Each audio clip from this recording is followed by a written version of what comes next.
Good evening. Welcome to the January 7th, 2025 City of Minot Planning Commission meeting. Call the roll. Bauman, Present. Iverson, Present. Johnson, all right, Kibler, Here. Longton,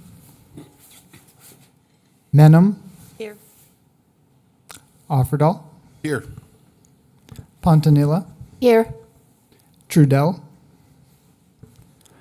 Wolf, Here. Amick, Doctor. Here. We have a quorum. That we'll move on to agenda item number 2. Stand for the Pledge of Allegiance, please.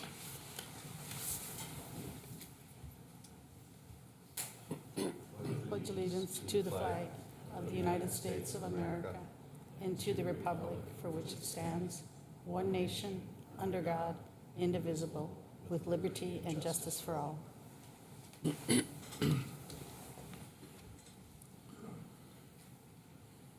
Okay, moving on to agenda item number 3. First, I want to wish everybody a Happy New Year. Welcome to 2025. Also want to introduce our newest planning commissioner, Tanner Doctor.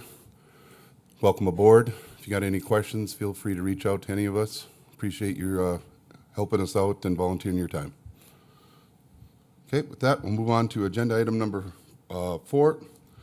Approval of the December 2024 regular meeting minutes. Turn it over to commissioners for a motion. I'd move to approve. I'll second. Okay, we got a motion to approve by Commissioner Kibler and a second by Commissioner Menham. Any discussion? Any discussion? Okay, seeing none. Close the discussion. We'll call it a roll. Bauman, Yes. Iverson, Yes. Johnson, Yes. Kibler, Yes. Menham, Yes. Offerdahl, Yes. Pontanilla, Yes. Wolf, Yes. Doctor. Yes. Motion passes. Okay, moving on to agenda item 5.1. Got a public hearing request from Americo Real Estate Company, owner for a request of a conditional use permit on a property zone C2 General Commercial District to construct an additional commercial self-storage on property.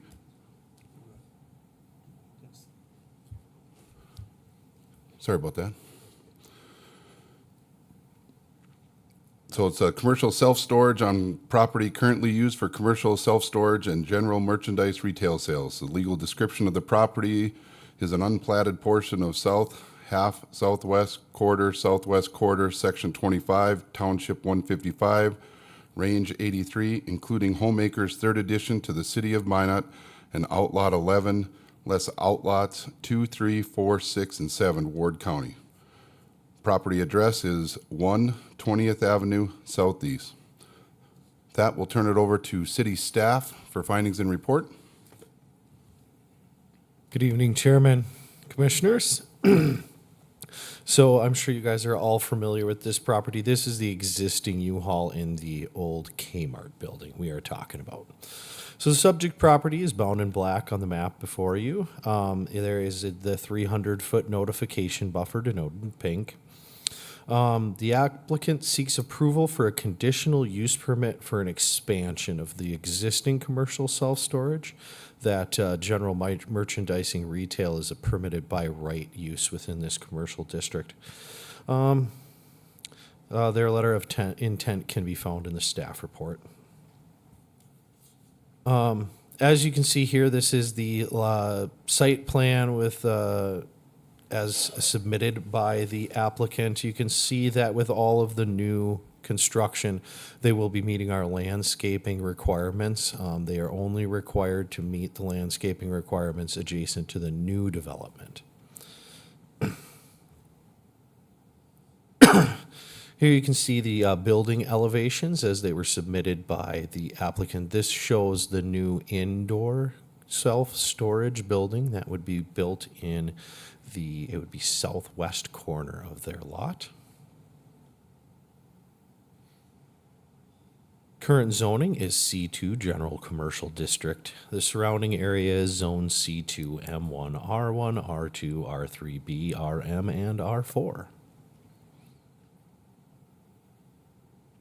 The future land use for the subject property is general commercial.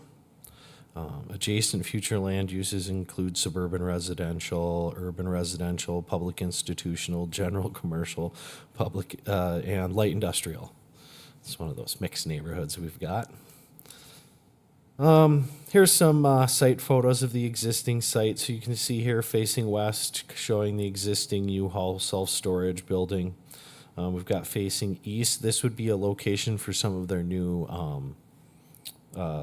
outdoor, like garage-style commercial self-storage.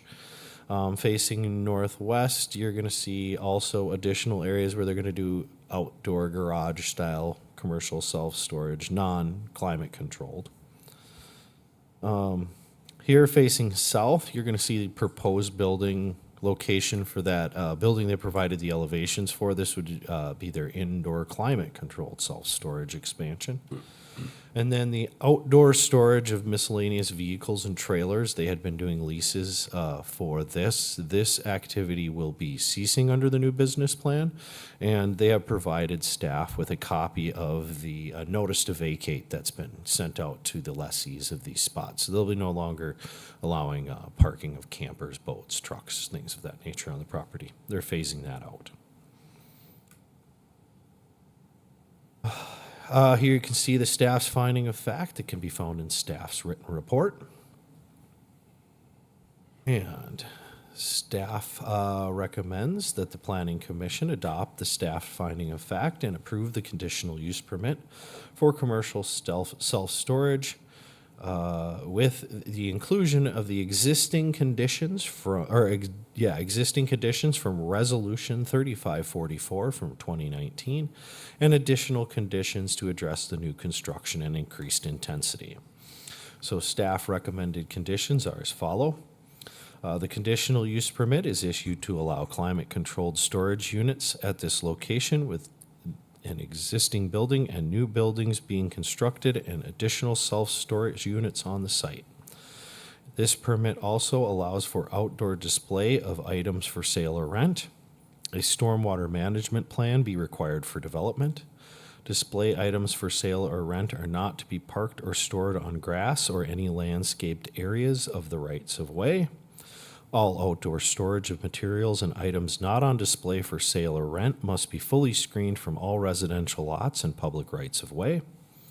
A final site plan that meets all conditions of this permit are required before building permit will be issued. No inventory, equipment, or materials shall be stored or parked outside the building across from the residential lots across 19th Avenue Southeast, north of the subject property. The final site plan and development must generally comply with the site plan provided in Exhibit 3 of the staff report provided to the Planning Commission and is further subject to all necessary modifications stemming from other required conditions of approval and the landscape development land development ordinance of the City of Minot. If substantial construction has not taken place within 1 year of the date on which this conditional use permit was granted, the permit shall be void. And with that, I will stand for questions. Thank you. Any questions for city staff? Yeah, Mr. Chairman, Mr. Diedrichson, if you could just sort of refresh us again on whether or not that conditional use permit transfers with the land, stays with the land? Chairman Offerdahl, Commissioner Kibler, this particular conditional use, there was no condition added saying that it does not. So it becomes a vested land right that travels with the property. Thank you. Any further discussion for city staff or questions? This is Commissioner Bauman. If I can just jump in, not a question per se, but just a comment. To staff, I really appreciate the fact that you have been able to work with the applicant and help infill this area. I drive past it every day. It's a really big open parking lot, and I'm glad that it can be used to generate some income and taxable dollars for the community, as well as just kind of fill in that area, and I'm glad we can use that as infill. Thank you. One more, Mr. Chairman, Mr. Diedrichson. Did I hear you say that new landscaping needs to be put in, but only for the new structure? Chairman Offerdahl, Commissioner Kibler, there are benchmarks within the land development ordinance that require you to come into compliance with our ordinance. It has to do with square footage, a percentage of the square footage. This amount does not meet the minimum square footage percentage to require them to bring any other parts of this property into compliance. However, this is cumulative. So if they come in again with further expansion and they ever do reach that percentage of square footage required to come into compliance, they can ultimately build to the point where they will have to meet all of our landscaping requirements. This particular development does not meet that benchmark. Good to know. Thank you. Any additional questions? Okay, seeing none, I'll open the public hearing. Is there anybody in attendance that wishes to speak on behalf of this agenda item? Sir, did you want to speak on? Nope. Okay, anybody wish to speak on behalf of this agenda item? Good evening. I'm Sean Weeks with Ackerman Asphalt, representing the applicant, and I'm just here for any questions you might have relative to the conditional use permit request site plan. Any questions for Mr. Weeks? Call you up if we have any. Anybody else in attendance wish to speak on behalf of this agenda item? Anybody wish to speak in opposition of this agenda item? Anybody wish to speak for or against? Okay, seeing none, we'll close the public hearing. We'll turn it over to commissioners for a motion. Mr. Commissioner, I make a motion to approve based on staff finding of fact, including all of the conditions. I'll second. So we got a motion by Commissioner Kibler and a second by Commissioner Wolf. Any discussion? Any discussion? Okay, seeing none, we will call the roll.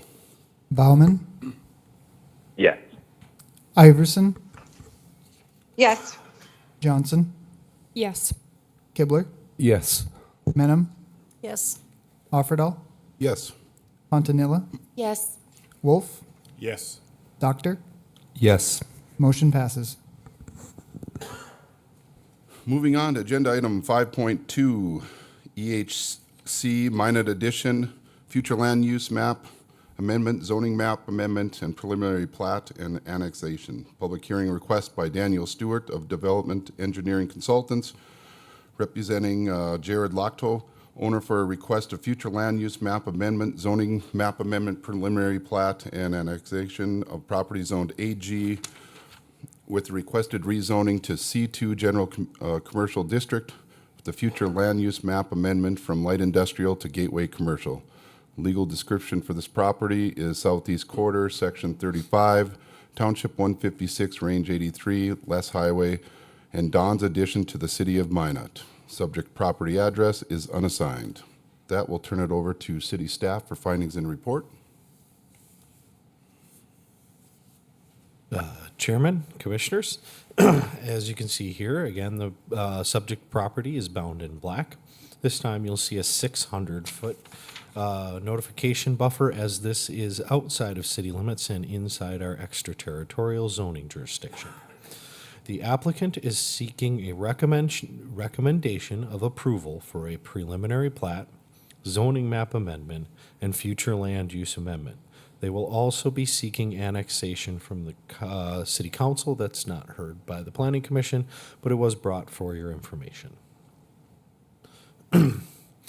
The current zoning is Ag, Agricultural District. The surrounding area is Zone C2, Ag, M1, R3, and R4. excuse me, the future land use for the subject property is both gateway commercial and light industrial. Adjacent future land uses include general commercial, suburban residential, agricultural, and gateway commercial, mixed-use center, and light industrial. So I just want to point out on this map, it's important to notice they're really only asking for a future land use amendment on proposed Lot 1. Proposed Lot 2 already falls inside of gateway commercial future land use, and so they're just seeking rezoning of that proposed lot.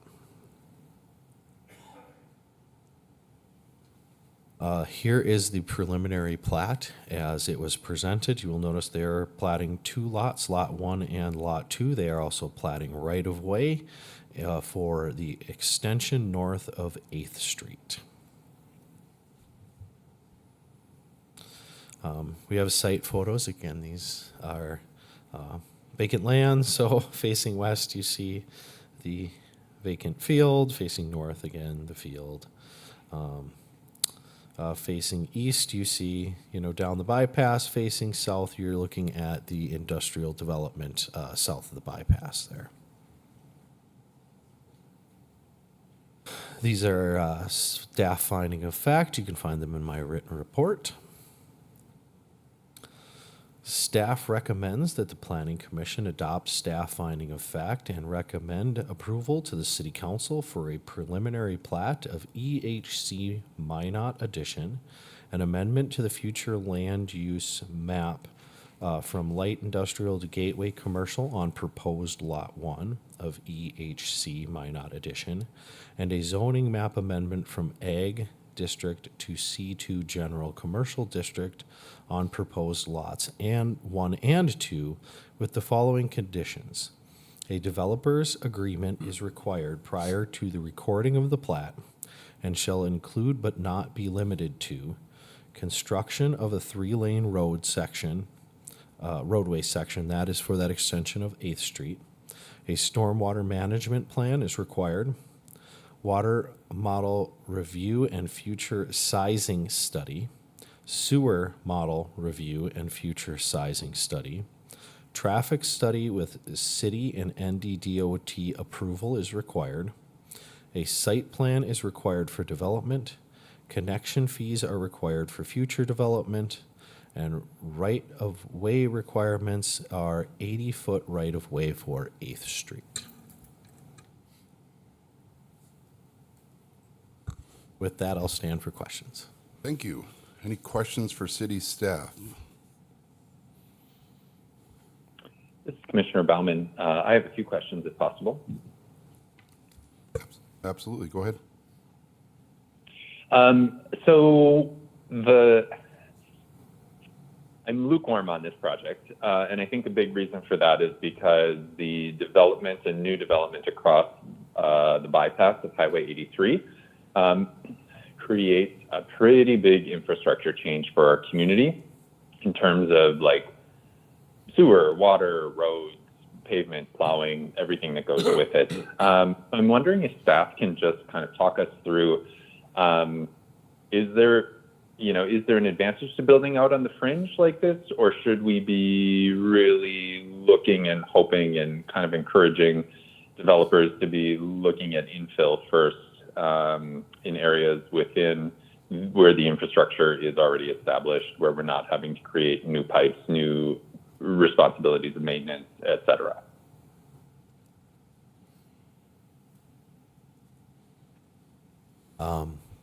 Chairman Offerdahl, Commissioner Bauman, do we want? I was going to ask if Emily might want to come up and field this one from the city engineer's office. I think she's better qualified to answer those questions.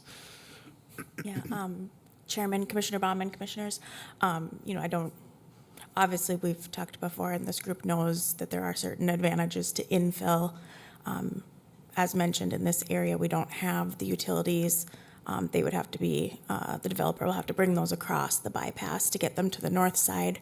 But you may remember we had a different development also looking at this same area just several months back. So even though it's not an infill area that already has utilities, it does seem to be a prime spot because of its access to the roadway networks. So it appears that several people are interested in it.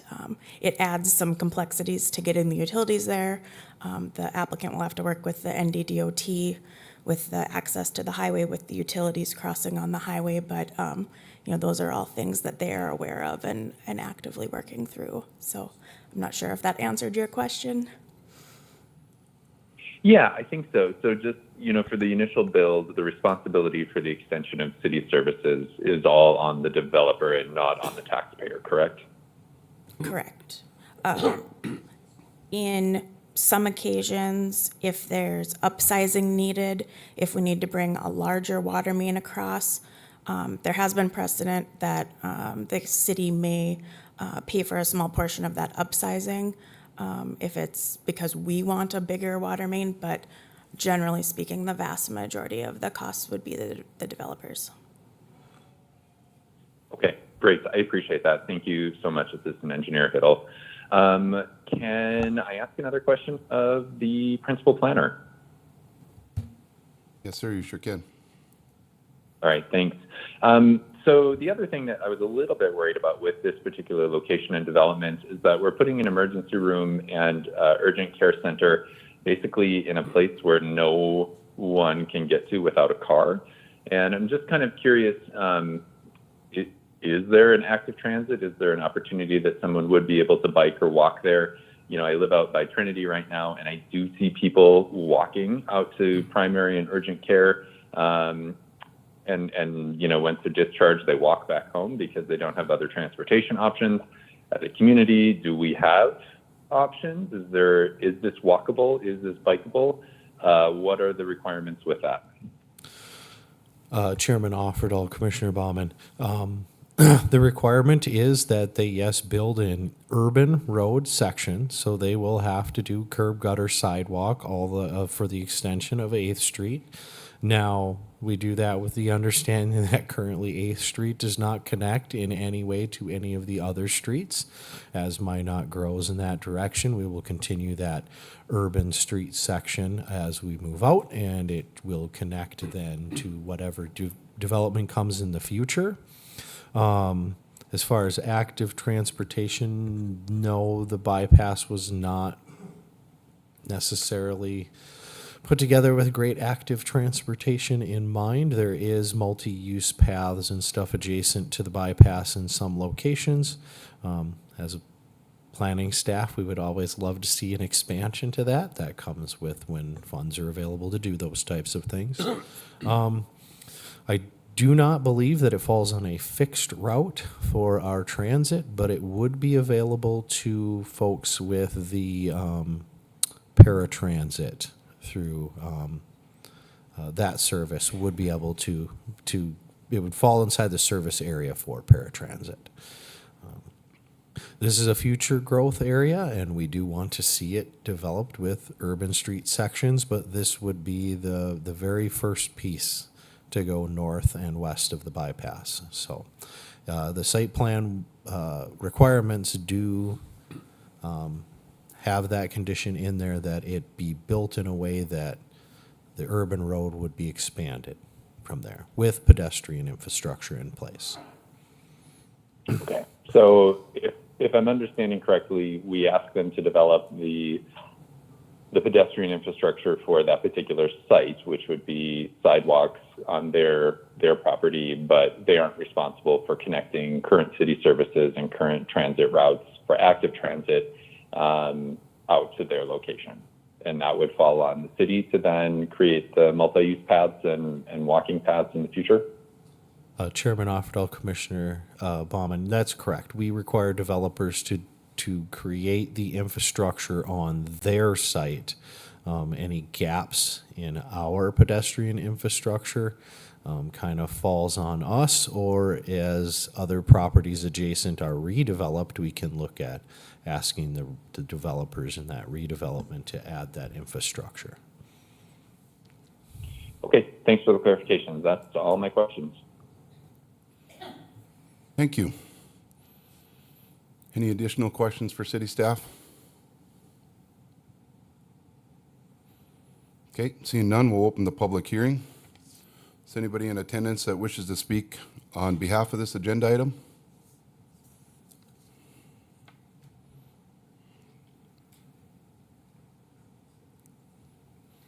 If we can get your name, and I think there's a sign-in sheet there for you. Absolutely. Appreciate it. Chairman Offerdall and members of the Minot City Planning Commission, good evening and Happy New Year.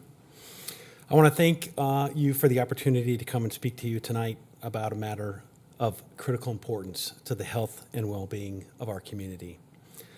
My name is John Kutch, and I currently serve as President and CEO of Trinity Health.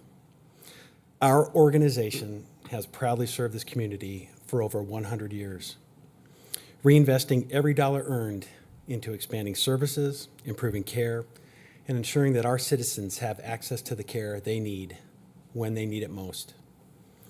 Tonight, I come before you with serious reservations and concerns regarding the proposed for-profit microhospital and its potential impact on the healthcare infrastructure, workforce, and the overall well-being of our community. While we understand and welcome innovation and competition in many ways, the unique nature of healthcare requires us to consider both near-term and long-term implications of this proposal. I have prepared materials for your review that outline critical questions and areas of concern, and I am asking the Commission to explore before moving forward with this proposal. There are specific areas of concern that I ask that you review. First, the potential strain are on our already limited healthcare workforce and the implications for recruitment and retention across all healthcare providers. Secondly, the risk of service fragmentation, particularly if a for-profit micro-hospital focuses solely on profitable services, leaving complex and less lucrative care to existing providers. Third, the financial and operational impact on Trinity Health, a not-for-profit, locally governed healthcare system that reinvests all of its profits in the community, compared to a for-profit model that prioritizes shareholder returns and sends local revenue out of state. The long-term sustainability of this proposal is something else that needs to be considered, especially in a community of our size. There is no evidence suggesting that there is an ongoing unmet capacity or demand for healthcare services in Minot. I urge you to review these materials carefully and to consider the broader implications of this proposal, not just for Trinity Health, but for the community as a whole. As stewards of this region, your decisions will have lasting effects on stability, accessibility, and quality of care to our residents. I will make myself available to answer the questions that you may have or provide additional insight into the concerns we have raised. I thank you for your time and your commitment to the well-being of our community. Thank you. Any questions? Okay, we'll call you back up if we have anything. Thank you. Yeah, thank you, Chairman.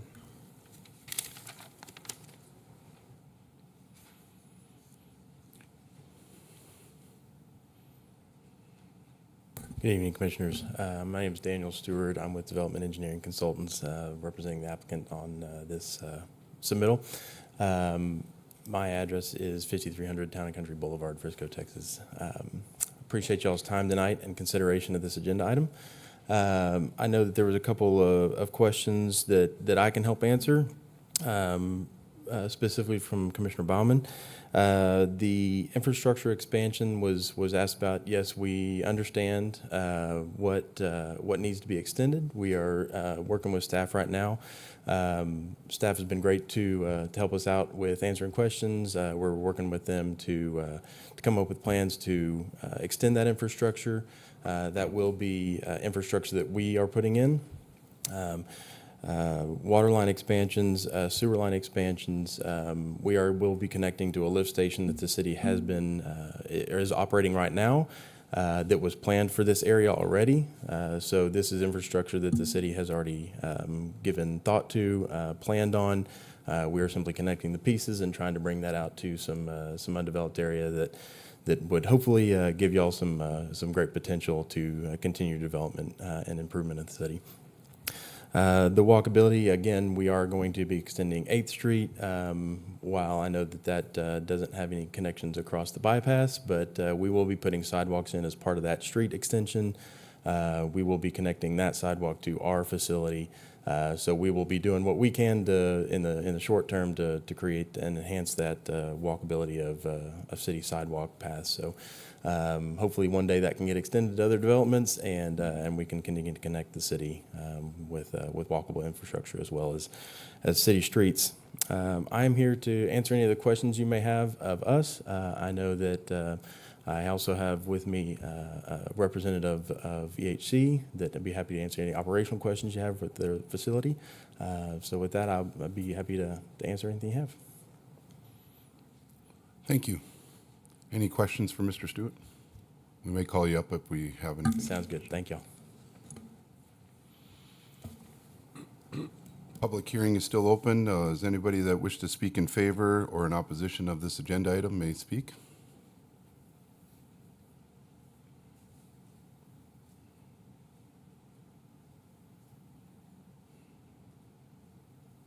Hello, my name is Jennifer Eckman. I am the airport director for the city of Minot.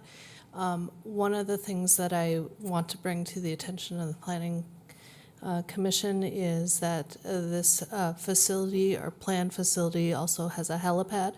The helipad would be under the approach path and departure surfaces for our primary runway at the airport. And so one of the recommendations from the North Dakota Aeronautics Commission, in addition to the FAA, is to make sure that the proper procedures for building any structures within the airspace of the airport are followed, including filing 7460 forms, in addition to because it would be a new landing location for an aircraft, to file a 7480, which is the construction of an airport, for lack of a better term. In addition to that, my recommendation would be to make that a condition of the site plan approvals, because if the FAA determines that it is unsafe to have a helipad in this location, I would like, at least at the minimum, that potential conflict with our airspace to be eliminated from the plans. If I could offer just a little bit more, it's very important that we realize that there's no site plan attached to these entitlements that they're requesting tonight. Right now, all they're asking for is a preliminary plat and a future land use map amendment and a zoning map amendment to those properties. They are in no way locked into a site plan like the U-Haul conditional use permit.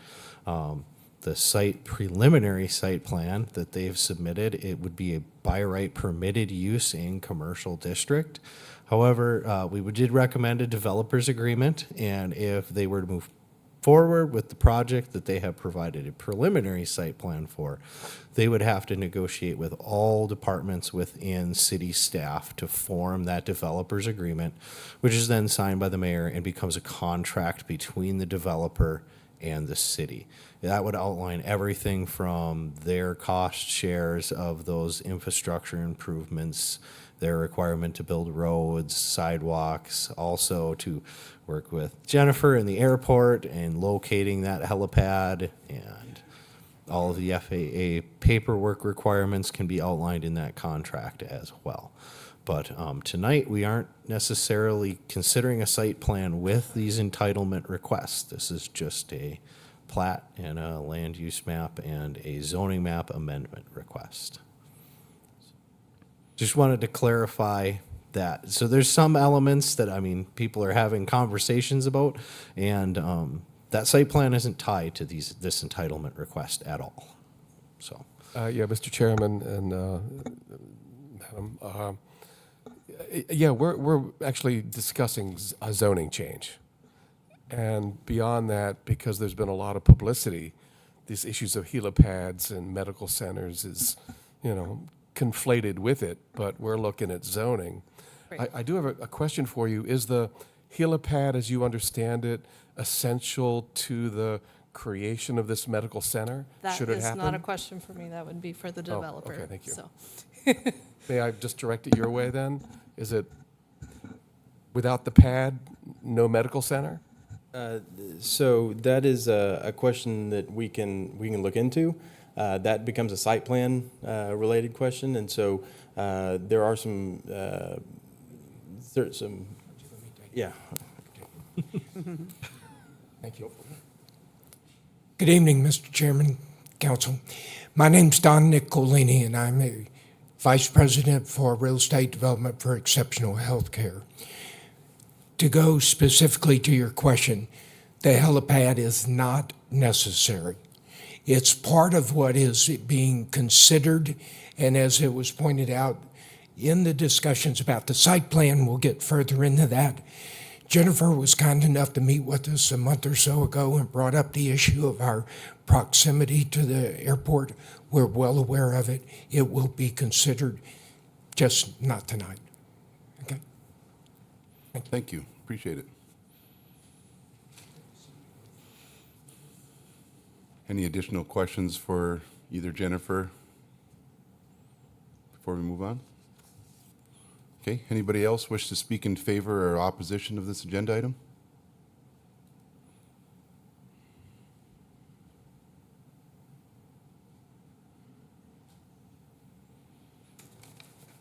Could state your name, that would be great.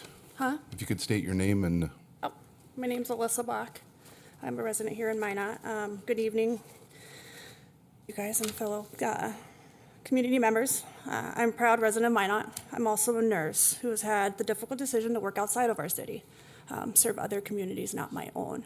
And I know we're talking about the land plot and the development of Minot, and this really hits home for me because we plan on living here forever. I have kids from 14 to 22, and any kind of development in Minot really is important to all of us.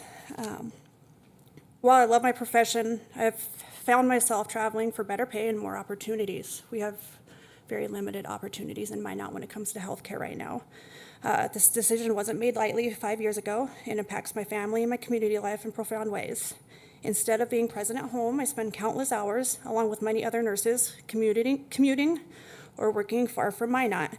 Many nurses drive to Bismarck, Stanley, Rugby, Devil's Lake on a daily basis. Unfortunately, my story is not unique. Many nurses in our city are forced into travel nursing and traveling for work for the same reasons: a lack of competitive pay and limited opportunities in our city. This issue is just not personal, it's systemic. Our healthcare system in Minot, while vital, has reached its limits. Adding a secondary hospital could help alleviate these changes, and I urge you to consider the zoning changes to make this possible. Let me outline why this is so important, not just for healthcare workers, but for our entire community as a whole. A second hospital would drastically improve access to healthcare, particularly for the residents in the northern part of town and our Air Force Base. In emergencies, minutes really do matter. A secondary hospital would provide faster access for life-saving care for thousands of residents. It would also reduce the burden on our sole hospital, allowing them to operate more efficiently and provide quicker care to those in need. The current strain on our sole hospital staff is significant. Overcrowded emergency rooms, our overextended schedules as nurses lead to burnout and dissatisfaction as a whole. A second hospital would mean more manageable patient loads, creating a better work environment for healthcare professionals for both hospitals. This in turn would help attract and retain more talent, offering nurses and other staff more choices for employment without having to leave our hometown and serve our own community. Trinity Health is a nonprofit hospital. I see a lot of people comment on that, and impressively had reported revenues of $27,480,496 in 2023. That's great for our community. But for comparison, hospitals of a similar size communities often generate higher revenues, which is a direct reflection on a better balance of resources and patient care capacity. A second hospital, whether it be profit or nonprofit, would diversify our healthcare landscape.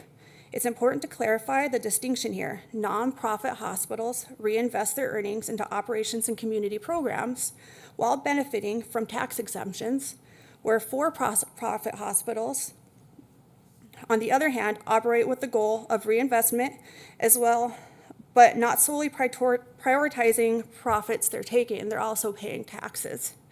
They often contribute to local economies through taxes and target investments in services, along with income for the nurses and the staff at that hospital.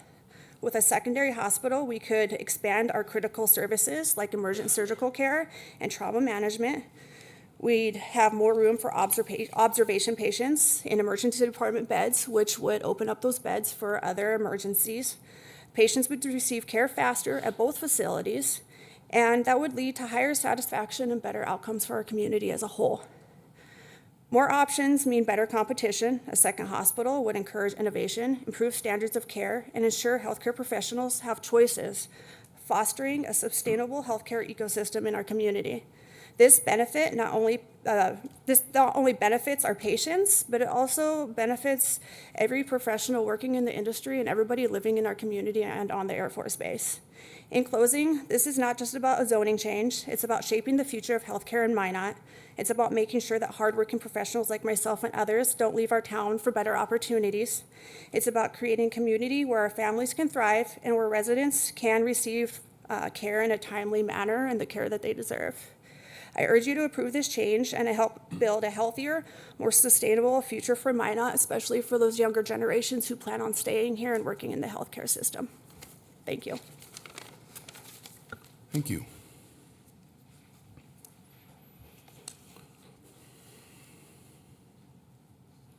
Hello. Yes, sir. My name's Jeff Sather. I'm a board-certified emergency physician. And I want to just point out we're talking about a micro-hospital. We're not talking about a full-service hospital.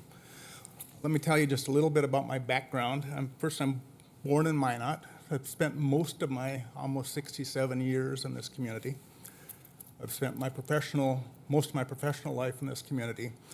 I've worked in multiple projects. One of my passions has been developing statewide and regional healthcare response systems.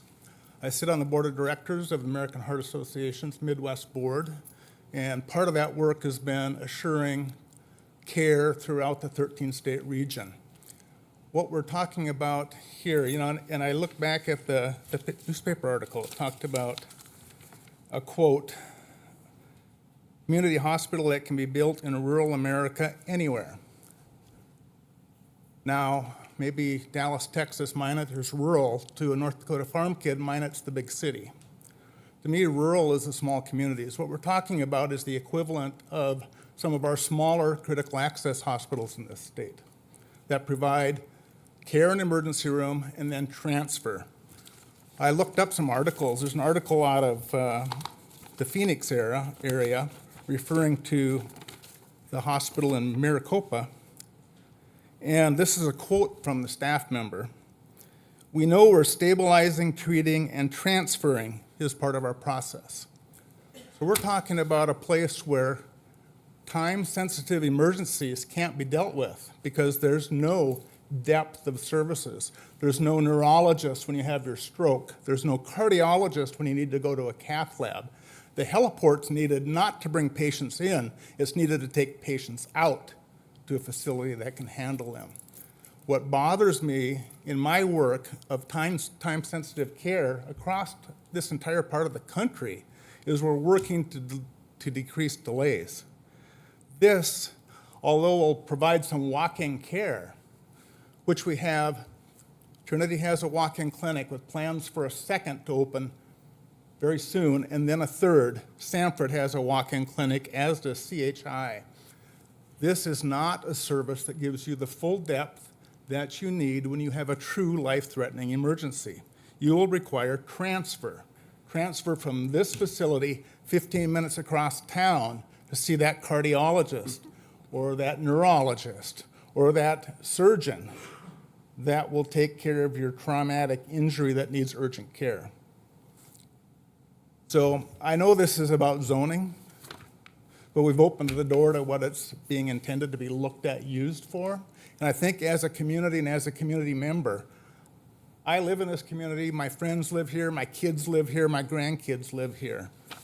This would be closer to my grandkids' house by about 10 minutes. I would hate to see my daughter's care for her stroke delayed because they stopped there instead of going to the hospital that can provide the service. So I'm all for looking at building our medical community. I'm all for competition. We have 3 health systems with facilities in our community. Beyond the zoning, we need to look at the use, and we need to look at what we're actually providing and how it's going to benefit. And we need open dialogue, so that portion of this needs to be tabled and get the right people at the table to talk about what this would look like long-term for our community. Thank you. Thank you.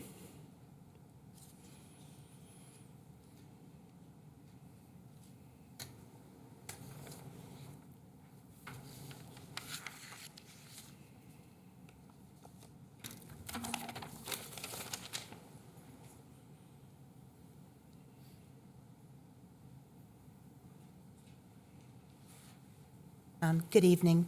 My name is Cynthia Dixon, and you can probably tell I'm not from North Dakota by my accent. I actually have worked here in North Dakota now for a year and a half.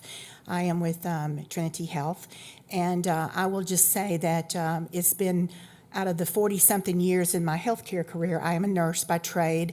I've been the chief nursing officer for about a year and a half at Trinity. But in the last 40 years, I've worked in a lot of different states, a lot of different healthcare systems.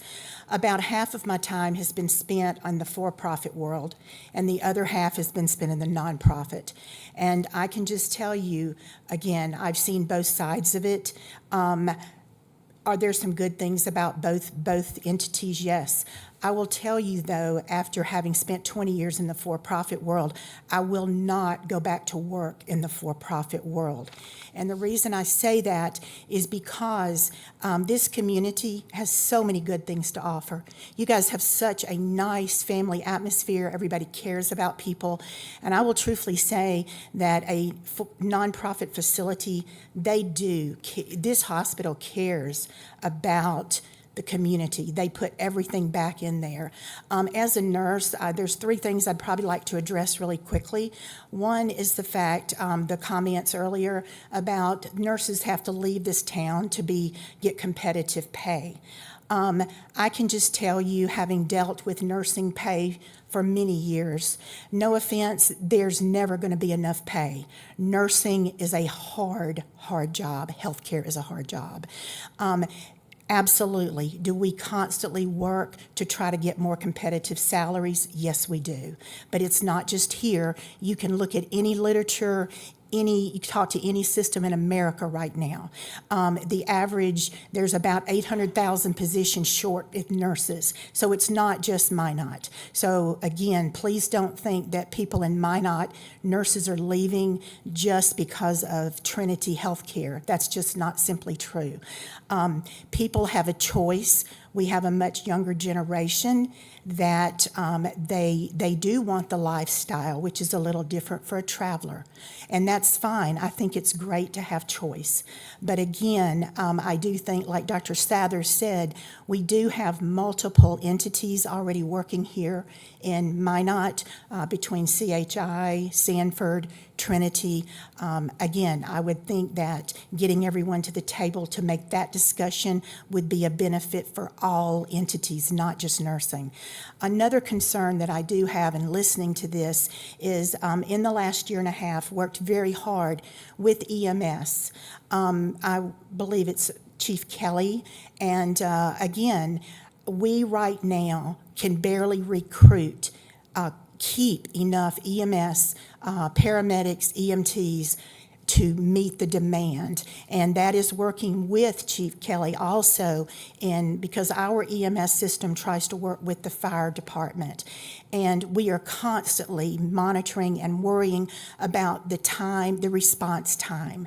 And so I can just say that is something I hope that this committee would definitely look at very hard because, again, those patients are going to have to be stabilized and transferred. And the response time in the state of North Dakota, they try to make it 9 minutes or less. So I'm just telling you right now, when those stroke patients, which, by the way, in this county, in this area, in the last 3 years, strokes have tripled. So again, when those strokes come in, you know, the response time has got to be quick because you only have a window of time.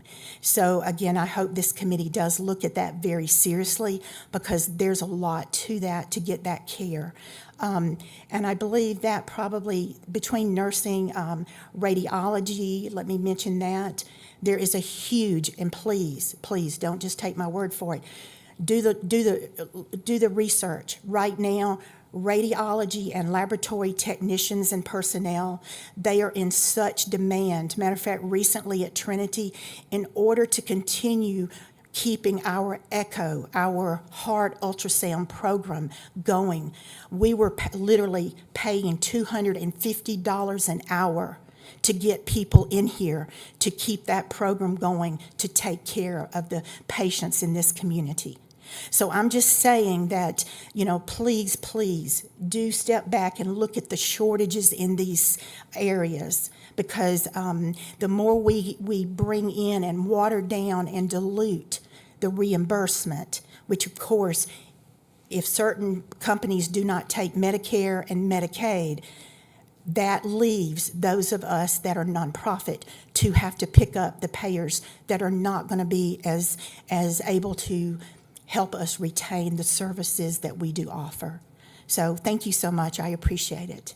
Any questions? Thank you. Any questions?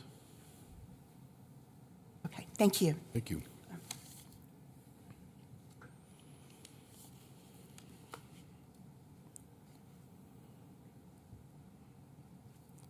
Public hearing is still open if there's anybody that wishes to speak in favor or in opposition of this agenda item.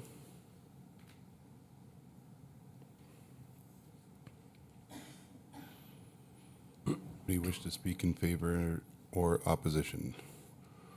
Okay, with seeing nobody else walking up, make sure I don't miss anybody here. We will go ahead and close the public hearing, and we'll turn it over to the commissioners for a motion. Yeah, Mr. Chairman, I would just say prior to a motion, and I'll move to approve this plat zoning. In terms of the larger issues of hospitals, you know, I've got a lot of medical personnel in my family. My dad was the head of the National Cancer Institute. My sister's a nurse. And so I've been, in a whole life, drilled against for-profit hospitals. At the same time, I think many people in this room will remember that before the flood, we didn't have any medical care whatsoever in the north. We didn't have any grocery store in the north.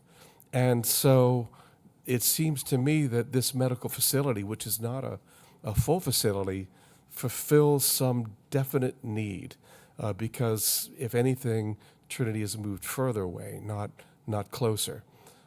So with a town population of 50,000 plus and growing, future use, I see a real exciting need for any kind of medical facility in the north that would be closer to me, my family, and my neighbors. So I would move to approve the plat according with staff findings of fact with all of the conditions. I'll move to second. So we got a motion to approve by Commissioner Kibler, a second by Commissioner Johnson. Any discussion?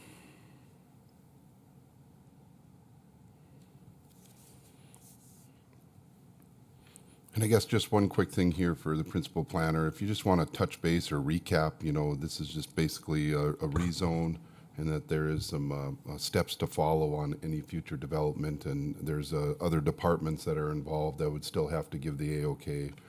You kind of touch base on it. If you just kind of do a quick recap, I'd appreciate that. Chairman Offerdall, I'd be happy to walk you kind of through the process. Right now, they're just working on land entitlements. A hospital is a by right permitted use in the C2 district, which is what they're requesting. So they would have entitlements to build the hospital. However, at this point, all they're requesting is to plat the land and to change the future land use map for one of the proposed lots. And then in compliance with that future land use map change the zoning of both to C2. At the end of this process, what we'll have is 2 lots zoned general commercial in our gateway commercial district. Going forward from there, then, their proposed hospital becomes a by right use within that zone, but could also be used for any permitted or conditional use within the C2 zone at that point. If they choose to move forward with their proposal for this micro hospital, they would have to come in and apply for the building permit at that point. Because it is a commercial building permit and a developer's agreement is being required by condition of platting, we're going to end up working with all departments within the city. We'll be working with legal, we'll be working with building inspections, planning, engineering, public works, airport, all of our different development-oriented departments will have to weigh in on what do they want to see in that developer's agreement contract in order to move forward with final platting of this property and the ability to actually receive a commercial building permit to begin construction. Mr. Chairman, if I can take that a step further, also this body here tonight is only making a recommendation. That recommendation will go to the City Council at its next meeting, and the rezone has to be approved in 2 readings before the City Council. The plat and the future land use map amendment I think it only needs 1 reading, correct? So the final decision will be made by City Council at a future meeting. Thank you, Brian, for that clarification. The plat actually technically has 2 readings because that final plat will come back with the developer's agreement, and the City Council will have to approve both the final plat and that contract at a much later date. They have 1 year to complete that process. Any other discussion? Questions? Okay. Seeing none, we'll call the roll. Bauman, Looks like you might have dropped off. Iverson, I'll recuse myself. Johnson, Yes. Kibler, Yes. Menum, Yes. Offerdahl, Yes. Pontanilla, Yes. Wolf, Yes. Doctor. Yes. Motion passes. Okay, thank you. Moving on. Agenda item 5.3, Our Lady of Grace Edition. Public hearing request by Sean Weeks of Ackerman Esfold, representing Our Lady of Grace Church, owner for a request of a zoning map amendment and preliminary plat on property zoned R1 single family residential district with requested rezoning to P Public District. The legal description for the property is subdivision Lot 17 of blocks 10 and 11, amended Roosevelt Heights Edition, blocks 3 through 13, and inclusive lots 1 through 7 of the City of Minot. Subject property address is 707 16th Avenue Southwest. With that, we'll turn it over to city staff for findings and report. Chairman Offerdahl, members of the commission, one thing that will come with your recommendation of approval is that legal description will disappear and just become Our Lady of Grace Lot 1. But as you can see here, we have the subject property bound in black. A 300-foot buffer is denoted in pink. And the applicant seeks recommendation for approval of a zoning map amendment and a preliminary plat. Here we have the preliminary plat. Primarily, this is being done to vacate an existing utilities easement that runs east-west across their parking lot and interferes with their future building plan, their capital plan and building plan. They have some accessory structures they'd like to build, and that easement is in the way. So mostly the plat is to get rid of those easements and bring all of the lots Chairman Offerdahl just listed off into one single lot. Current zoning is R1 single family. The surrounding area is zoned P public, R1 and R2. So this is one of the rare times where a public rezone isn't a spot zone. It's actually adjacent to existing public zone. The future land use for the subject property is public institutional, with adjacent land uses that include public institutional and suburban residential. Here are some photos of the current Our Lady of Grace campus. As on the left, you see facing south. This is where they're looking in the future to put their rectory addition. Facing northwest, we have the area where they'd like to add a building addition to their existing church building. Facing northwest is the area where they wanted to build that new food pantry. That's kind of one of the buildings that that utility easement is in the way of. Oh, and facing south, you're seeing Edison School. So we are just north of the Edison School campus here.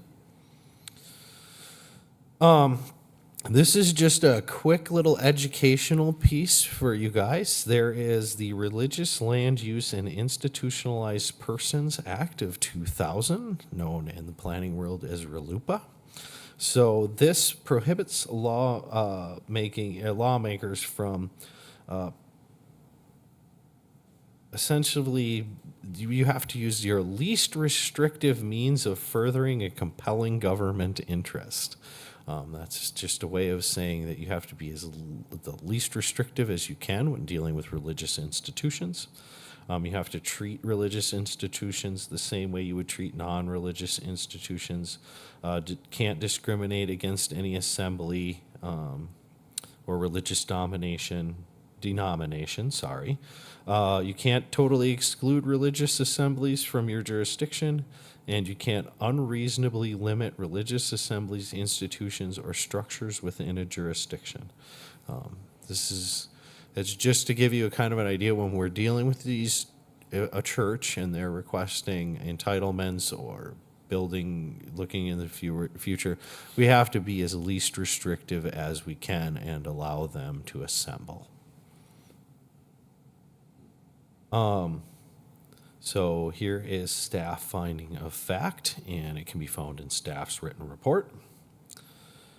Staff recommends the Planning Commission adopt staff finding of fact and recommend approval to the City Council for a preliminary plat of Our Lady of Grace Addition and a zoning map amendment from R1 Single Family Residential to P Public District with the following conditions. A stormwater management plan is required for development, and a final site plan is also required for development. With that, I will stand for questions. Thank you. Any questions for city staff? Yeah, Mr. Chairman, Mr. Diedrichson, just out of curiosity, I mean, a church isn't public domain, is it? Why would it have a public zoning instead of a more commercial, or maybe it's a philosophical question, I don't know, but. Chairman Offerdahl, Commissioner Kibler. Religious institutions are part of that public institutional future land use. Public provides them with the kind of freedom that you would have for a commercial style development, but being allowed within a residential neighborhood. We generally wouldn't want to zone something commercial within an R1 district, especially in a well-established, historically there, R1 single-family residential district like the Edison neighborhood there.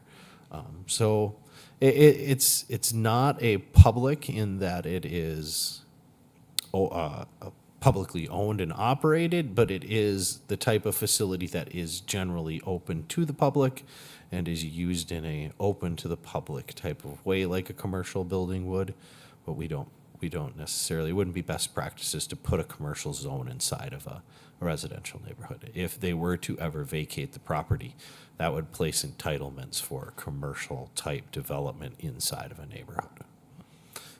So if I could just follow up, is this a typical usage of a public zoning usage to designate churches as public? Chairman Offerdahl, Commissioner Kibler, it more falls under that public and institutional. It more falls under that institutional classification. The zoning district, we just call it our public zoning district, but future land use designation better describes what it is. It's public and institutional uses. Okay, thank you very much. Any other questions for city staff? Okay, seeing none, we'll open the public hearing. Is there anybody in attendance that wishes to speak in favor of this agenda item?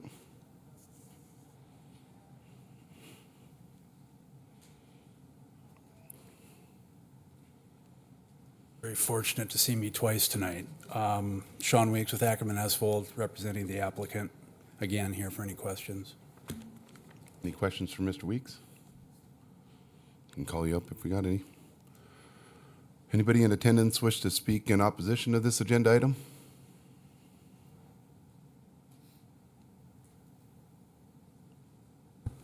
Hi, my name's Marjorie Taylor. I live at 616 17th Avenue Southwest. This home my parents bought when I was 3 years old, and now I'm the current owner of it through the estate. And this view of this property is right out my front door.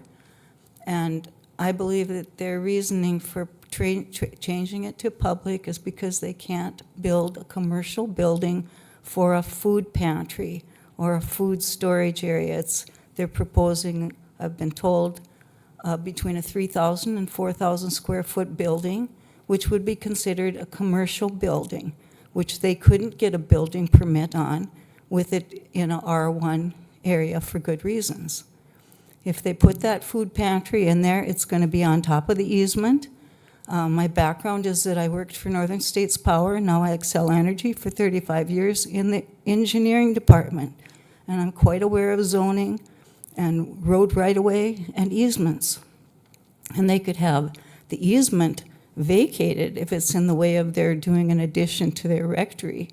But for them building another big building with semi-traffic coming in to fill up a food pantry, and there isn't public transportation to the church.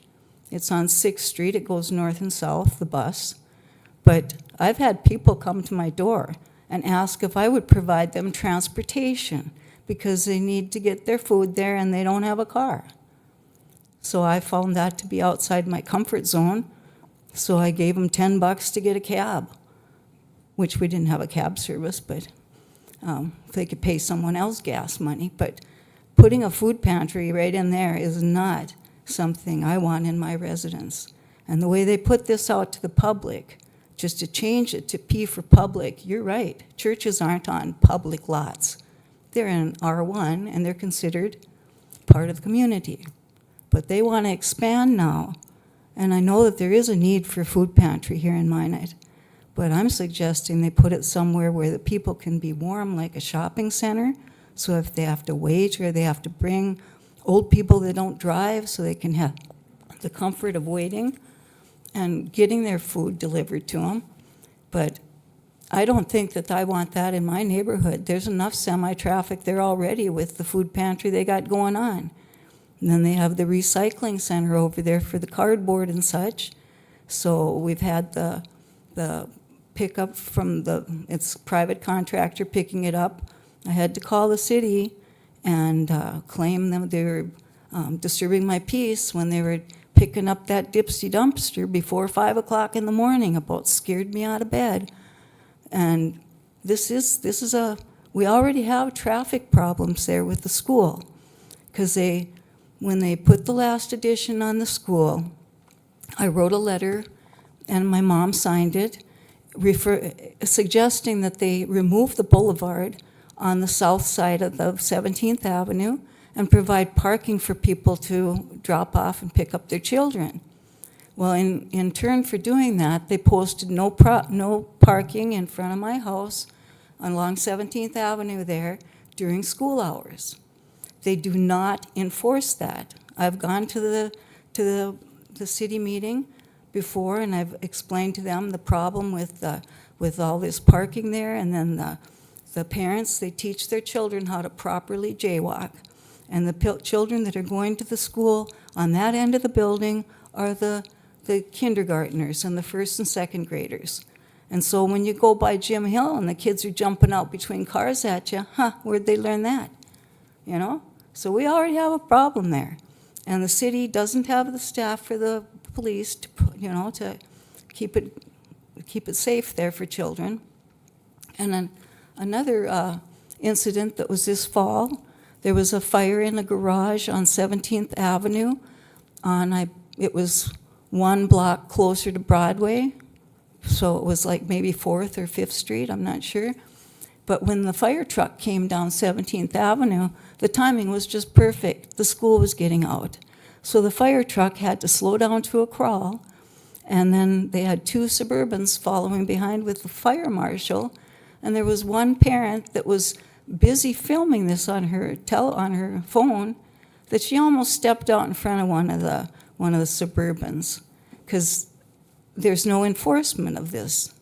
So I'm going to go to City Council again and suggest that maybe they can get the police department to do a blitz, like a traffic safety or something, and hit the front of the schools on one Monday, warn them. The principal can't tell these people not to park on public right away. It's off of their land. And so I don't want more building and development there. And I think they're being a little bit underhanded here by just calling this a public, to change it to public, and not state any of the reasons what they're doing it for. Because I saw the stakes out there when they were doing their preliminary this fall as to where they're going to build that home or that big building for storing food goods. And the lady that lives right next to there, Mrs. Goldaddy, she's worked for the church her career. As long as I've known her, she's worked over there, so she's not going to object to any of that stuff right next to her house. And the other neighbors on the either side of me, they got the notice that this was going on, but they weren't aware of what this means to change that property from R1 to public. Once they turn it into public, probably, whatever they can talk you guys into, they can go for.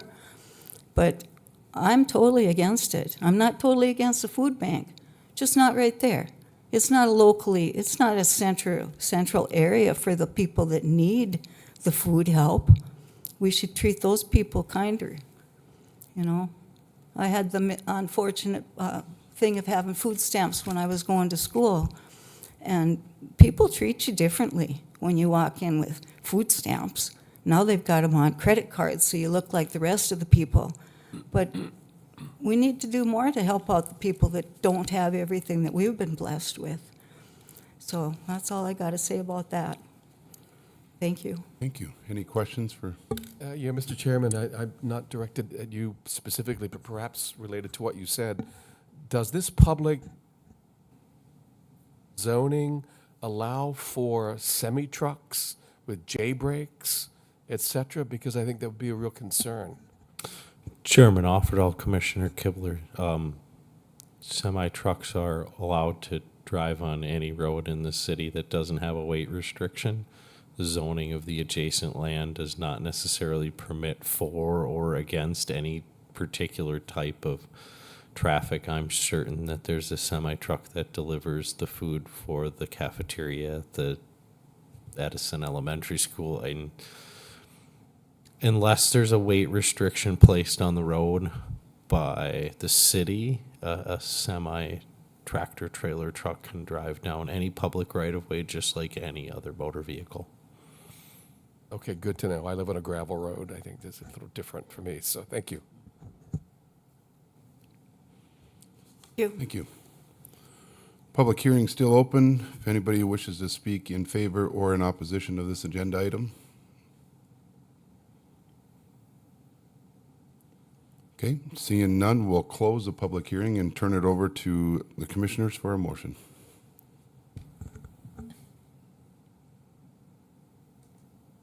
I'll make a motion to approve under staff fact and finding. I will second. We have a motion to approve by Commissioner Johnson, I believe, and a second by Commissioner Iverson. Any discussion?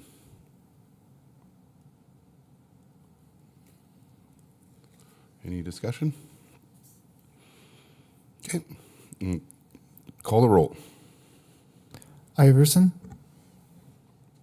Yes. Johnson, Yes. Kibler, Yes. Manum, Yes. Offerdahl, Yes. Pontanilla, Yes. Wolf, Yes. Doctor. Yes. Motion passes. Okay, moving on to agenda item 5.4, Ramstead's first edition zoning map amendment, public hearing request by Jonathan Lane, representing Providence Holdings, Minot LLC, owner for a request of a zoning map amendment on property zone C1, neighborhood commercial district, with the requested rezoning to CBD. The legal description of the property is lots 13, 14, and 15, Block 2, Ramstead's first addition to the city of Minot. Subject property address is 423 Main Street South. With that, we'll turn it over to city staff for findings and report. Chairman Offerdahl, members of the commission, again, we find our subject property outlined in black with the 300-foot buffer denoted in pink. This, as you can see, is directly east of the old Trinity Hospital. Applicant seeks a recommendation for approval for a zoning map amendment to Central Business District from Neighborhood Commercial. Currently, it is Zone C1 Neighborhood Commercial. Surrounding area is Zone C2, CBD, R1, and R3B. Future land use designation is Downtown Fringe. The adjacent future land uses include neighborhood commercial, suburban residential, and additional downtown fringe. Facing east, you can see the new building being constructed. Facing west, you saw the old Trinity. Facing north, you see downtown. And facing south, you see the adjacent neighborhood.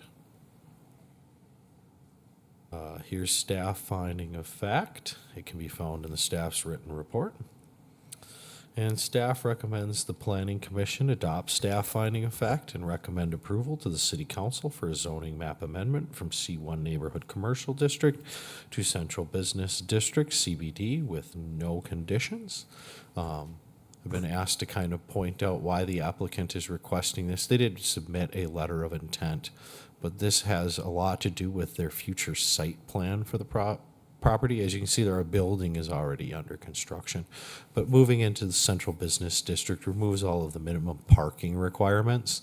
With an office building this large, the parking requirements are rather high, where this is, because of the nature of their business, they don't really feel that they need to have that many parking spaces. They want to be treated like the rest of the downtown buildings, where they don't have to meet those parking requirements. There's also some relaxation of landscaping requirements and things of that nature. But they are directly adjacent to other downtown style buildings, and they'd like to be treated the same. And with the future land use designation of downtown fringe, they're requesting that they be given the entitlements that are granted under that future land use designation. It's kind of a summary of what it is, and with that, I'll stand for questions. Appreciate that. Thank you. Any questions for city staff? Yeah, Mr. Chairman, Mr. Diedrichson, why wouldn't they automatically be granted the same rights as all the other structures downtown? Chairman Offerdahl, Commissioner Kivler is currently their Zone C1. So the rest of the It's buildings just because downtown of the zoning.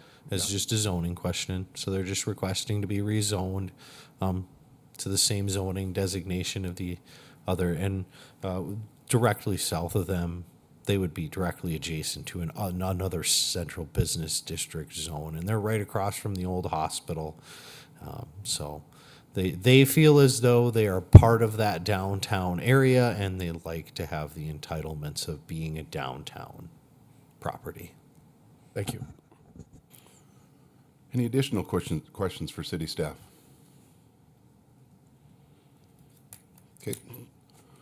Seeing none, we'll open up the public hearing. Is there anybody in attendance that wishes to speak in favor of this agenda item?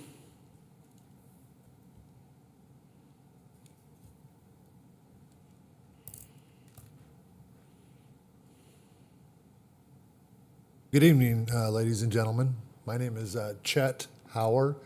I am the new executive director for the Providence House here in Minot, which is the facility directly north. Basically, it's a women's treatment facility. So I'm here to represent Jonathan Lane and in this situation. I'm new to Minot. I love this little town. I grew up in rural Texas, so this like falls right in my wheelhouse. It's just a little chillier. I can answer any questions that you may have. We do have some parking that we are renting on the southwest corner of South Main Street across from the post office. So there is parking. And we have some parking at the old Trinity Guest House, which is directly north of the new facility that we're trying to get rezoned. Okay, thank you. Any questions? We'll call you up if we have anything. Anybody in attendance who wishes to speak in opposition to this agenda item? Anybody wish to speak in favor or against this agenda item? Okay, seeing none, we'll close the public hearing and turn it over to commissioners for a motion.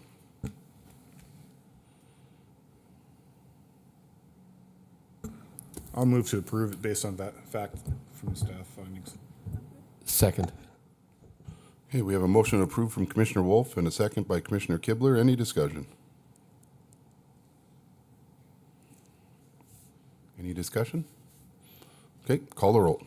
Iverson, Yes. Johnson, Yes.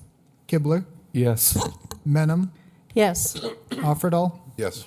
Pontanilla, Yes. Wolf, Yes. Doctor. Yes. Motion passes. Okay, moving on to agenda item number 6, any miscellaneous or discussion items?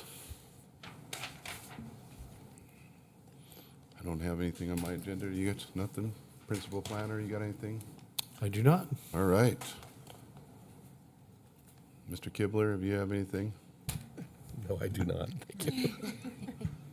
Seeing none, we're moving on to agenda item number 7, and that's adjournment. Thank you.